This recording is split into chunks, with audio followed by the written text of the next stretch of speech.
Hi అండి. అందరికీ నమస్తే. నేను మీ గీత. నా రాక్షసుడు పార్ట్ 18.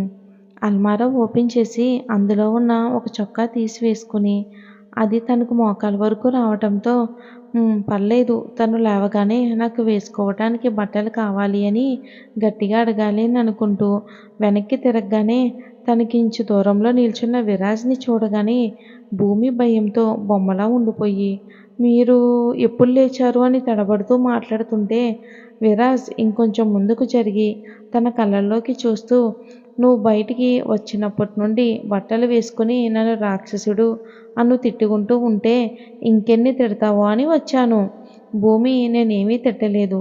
మీరు అలా తీసుకురావటం తప్పే కదా అని అన్నాను అంతే అని రాజ్ కళ్ళలోకి చూస్తూ చెప్పలేక తల దించుకుని తన చేతులు నలిపేసుకుంటూ ఉంది. విరాజ్ భూమిని పైనుండి కింద వరకు చూస్తూ తన తల వెనుక చెయ్యి పట్టి రబ్ చేసుకుని వణుకుతూ ఉన్న చేతులను పట్టుకుని తన మీదకి లాక్కుని తన నడుము మీద ప్రెస్ చేయటంతో భూమి భయంతో గట్టిగా కళ్ళు మూసుకుంది. రాజ్ తన మొహం మీద పడిన తడి జుట్టుని చెవి వెనుకకు పెట్టి స్వీటీ అని తన చెవిలో హస్కీగా చెప్పి తన ముని పంటితో చెవిని చిన్నగా కొరికాడు. అంతే భూమి ఒళ్ళు జల్లుమంది. ఇంకంతే భూమి ఒళ్ళు జల్లుమంది. తన ఒంట్లో మార్పుని గమనించిన విరాజ్ పెదవులపై చిన్న చిరునవ్వు. అది దేనికి సంకేతం మరి? భూమిని అలానే ఎత్తుకుని మంచం మీద పడుకోబెట్టి తన చొక్కా తీసి భూమి పక్కనే పడుకున్నాడు. స్వీటీ, నువ్విలా ఉంటే నేను అస్సలు కంట్రోల్ చేసుకోవడం చాలా కష్టంగా ఉంది అంటూ భూమి వేసుకున్న షర్ట్ బటన్స్ ఒక్కొక్కటి తీసి తనకెంతో ఇష్టమైన పుట్టుమచ్చ మీద ముద్దు పెట్టి గట్టిగా కొరకడంతో భూమి గట్టిగా అరిచింది. భూమి గట్టిగా అరవడంతో నిద్రలో ఉన్న విరాజ్కి మెలకువ వచ్చి చేతుల్లో మొహాన్ని దాచుకుని భయపడుతున్న భూమిని చూసి తన ముందుకు వెళ్ళి చేతులు కట్టుకుని తన్నే చూస్తూ ఉన్నాడు. భూమికి తన ముందు ఎవరో ఉన్నట్టు అనిపించి మెల్లగా కళ్ళు తెరిచి చూస్తే తన ముందు ఉన్న రాజుని చూసి 2 అడుగులు వెనక్కి వేసి ఏంటి అని అనుకుంది. విరాజ్ భూమిని పైనుంచి కింద వరకు చూస్తూ ఏంటి నా చొక్కా వేశావ్ అని అన్నాడు. భూమి నా బట్టలు లేవు అందుకే మీ చొక్కా వేసుకున్నా అంది తడబడుతూ. విరాజ్ ఇలాంటి బట్టలు వేసుకొని నన్ను చంపుతున్నావు కదే అని తన మనసులో అనుకున్నాడు. విరాజ్ భూమికి ఇంచు దూరంలో నిలబడి తన కళ్ళల్లోకి సూటిగా చూస్తూ మంచి నిద్రలో ఉన్నా నన్నెందుకే అలా అరిచి నిద్ర లేపావు? నేనేదో చేసినట్టు కలగన్నావు కదూ? విరాజ్ అలా అనగానే భూమి టెన్షన్గా లేదు లేదు బల్లి నా మీద పడడంతో భయపడి అలా అరిచాను అంతే అని అక్కడి నుండి పక్కకి వెళ్తుంటే విరాజ్ భూమి మణికట్టు పట్టుకుని తన మీదకు గట్టిగా లాక్కుని ఏంటి నీకు నేనేమైనా పిచ్చివాడిలా కనిపిస్తున్నానా ఏంటి?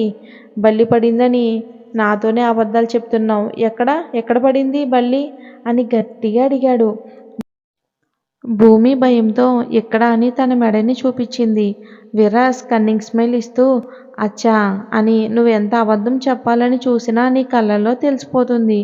నువ్వు ఎందుకు అరిచావో చెప్పనా అని తన చొక్కా బటన్లు 2 తీస్తూ తన ఇష్టమైన పుట్టుమచ్చ మీద వేలితో తన కళ్ళల్లోకి చూస్తూ నేనిక్కడ నా ఫేవరెట్ పుట్టుమచ్చ మీద ముద్దు పెట్టి అక్కడ కొరికాను. అంతేకాకుండా ఇంకాస్త ముందుకు వెళ్తుంటే నువ్వు గట్టిగా అరిచావు అంతే కదా అని అన్నాడు విరాజ్ భూమిని చూస్తూ. భూమి అవును అన్నట్టు తల ఊపింది. విరాజ్ భూమిని చూస్తూ పడక మీద కూర్చుని తల వెనక చెయ్యి పట్టి రబ్ చేసుకుంటూ భూమిని తన కళ్ళతోనే రా అన్నట్టు పిలిచాడు. భూమి నేను రాను అన్నట్టు తల అడ్డంగా ఊపింది. విరాజ్ భూమికి కోపంగా ఒక లుక్ ఇవ్వగానే ఆ చూపుకు భయపడి మెల్లగా అడుగు వేసుకుంటూ విరాజ్ ముందు నిలబడింది. తన చెయ్యి పట్టుకుని ఒడిలోకి లాక్కుని తను ఎటూ కదలకుండా తన చేతులతో బంధించి మంచి నిద్రలో ఉన్న నన్ను నీ అరుపుతో లేపి ఇలా నా చొక్కా వేసుకుని నన్ను రెచ్చగొట్టావు. ఇప్పుడు నేను పడుకున్నా కూడా నిద్ర రాదు. నిన్ను ఏదో చెయ్యాలి అని నా మెదడు చెప్తుంది. నా మనసేమో నిన్ను బాధ పెట్టొద్దు అని చెప్తుంది. మరి ఇప్పుడేం చేయమంటావు అని అన్నాడు తన భుజం మీద తలవాల్చి. భూమి వెంటనే నీ మనసు చెప్పింది చెయ్యండి, నన్నేం చెయ్యొద్దు. విరాజ్ ఏం చెయ్యొద్దు అంటే ఎలా? పెళ్ళైన తర్వాత కాపురం చెయ్యాలి కదా. రేపు మీ అమ్మ అల్లుడిగారు నీతో ఎలా ఉంటున్నాడు అని అడిగితే ఏం చెప్తావు? అందుకే కాపురం చేద్దామని నా మనసు చెప్తుంది. ఇప్పుడు చెయ్యాలి అని లేదు గాని నా మెదడు చెప్పింది చెయ్యాలనిపిస్తుంది అని తన ఒడిలో ఉన్న భూమిని అలాగే బెడ్ మీదకు తోసి తన పెదవులను అందుకున్నాడు. భూమి విరాజ్ని తొయ్యాలని ప్రయత్నం చేస్తుంది కానీ రాజ్ తనకి అవకాశం ఇవ్వకుండా తన 2 చేతులు బెడ్కి అదిమి పెట్టి తనకి అడ్డుగా ఉన్న భూమి చొక్కాని తీసి తన డ్రెస్ కూడా తీశాడు. భూమిని ముద్దులతో ముంచెత్తి తనలో కలుపుకున్నాడు. భూమి ఒక బొమ్మలా తన తనువుని రాజుకి అప్పగించింది. విరాజ్ భూమిని చూస్తూ తన పని పూర్తి చేసి తన ఎద మీద పడుకుని నిద్రలోకి జారుకున్నాడు.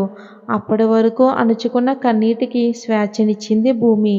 తన శరీరం అంతా పచ్చి పుండులా ఉండటం వలన తను కదలటానికి కూడా వీలు లేకుండా విరాజ్ తన మీద పడుకోవడంతో భూమికి ఓపిక లేక తను కూడా నిద్రలోకి జారుకుంది. ఇంకా కట్ చేస్తే ఇండియాలో జైని డిశ్చార్జ్ చేసి ఇంటికి తీసుకువెళ్ళిన తర్వాత తన్ని మంచం మీద కూర్చోబెట్టి జై కాసేపు విశ్రాంతి తీసుకో అని తన అమ్మ నాన్న అత్తయ్య మామయ్యలు బయటికి వెళ్తుండగా తన పక్కనే టేబుల్ మీద ఉన్న నీళ్ళ గ్లాస్ని నేల మీద విసిరి కొట్టాడు గట్టిగా. అందరూ జైని చూసి ఏమైంది, ఎందుకు అలా పడేశావు అన్నారు.